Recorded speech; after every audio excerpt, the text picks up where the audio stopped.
এই লাজু, তুই কি আমাকে মার খাওয়ানোর প্ল্যান করছিস? তা তুমি আমার চুলের মুঠি ধরে নিয়ে যাবার কথা ভাববে আর আমি এটুকুও ভাববো না? বলো না, তোমার কি বলার আছে বলো, তবে বিদায় হও, আমি শুনছি। রাজু দেখ, আমি বলেই এখানে এখন এসেছি, তোর সাথে মুখে কথা বলছি। নয়তো আমার জায়গায় অন্য কোনো ব্যাটা ছেলে থাকলে সে সোজা তোকে চুলের মুঠি ধরে হির হির করে টেনে নিয়ে চলে যেত। কলেজ ক্লাস এসব কথা মুখে আনলে তোর মুখ নোড়া দিয়ে ভেঙে দিত, আর নয়তো তোর মুখে লাথি মেরে তোকে ত্যায্য দে ফের একটা বিয়ে করে নিত। সেটা করার সুযোগ তো আমি তোমায় দিয়েছিলাম। ডিভোর্স দিতে আরেকটা বিয়ে তো তুমি করতেই পারতে, তখন কেন এসে কেঁদে পড়লে তুমি? তার কারণ আমি তোকে একখানা সুযোগ দিতে চাইছি তোর ভালোর কথা ভেবে। রাজু, ওই অনুভব দাদা তোকে আর কোনো কালে চিনবে নেই। এই শহরে বিপদ আপদ হলে তোর কোথাও যাওয়ার জায়গা নেই কো। রাজু, এমনি করে জেদ করে এখানে একা পড়ে থাকিস নে। এই শহরের লোকজন খুব খারাপ লোকজন, তারা যদি তোকে ফুসলে দেয়, তোর কোনো ক্ষতি করে ফেলে, তখন তখন তুই কি করবি? কেঁদে কুল পাবে? রাজু, তোর বয়স খুব কম, এমনি করে নিজের ক্ষতি করিস নে। আমি যা বলছি সেইটা শোন। শহরের মায়া ত্যাগ করে গ্রামে ফিরে চল। এখানে তোর ওই অনুভব দাদার আশা আর নেই রে, এই কথাটা মাথায় ঢুকিয়ে নে।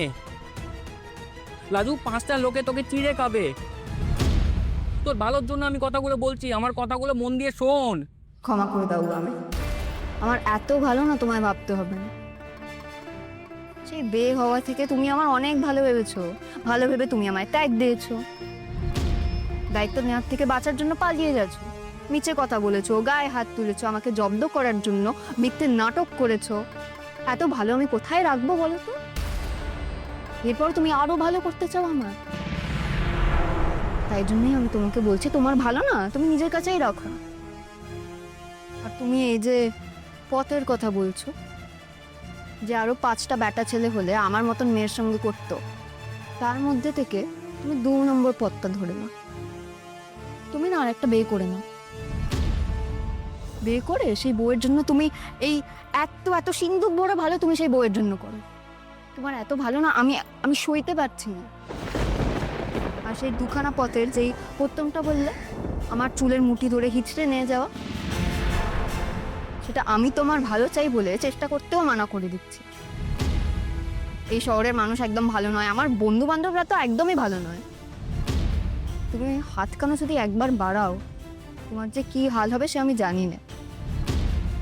তখন গা থেকে তোমার বাপ মা তোমাকে বাঁচাতে আসবে কি না সে তুমি দেখে নিও। এই লাজু, তুই কি আমাকে মার খাওয়ানোর প্ল্যান করছিস? তোর এত বড় সাহস! তা তুমি আমার চুলের মুঠি ধরে নিয়ে যাবার কথা ভাববে আর আমি এটুকুও ভাববো না? যাকে তোমার কিছু বলার থাকলে তুমি বলে যাও, মুখের কথায় না আমার কিছু যায় আসে না। লোকে কত কিছু বলে, এক কান থেকে শুনে অন্য কান থেকে বের করে দিলেই তো হয়।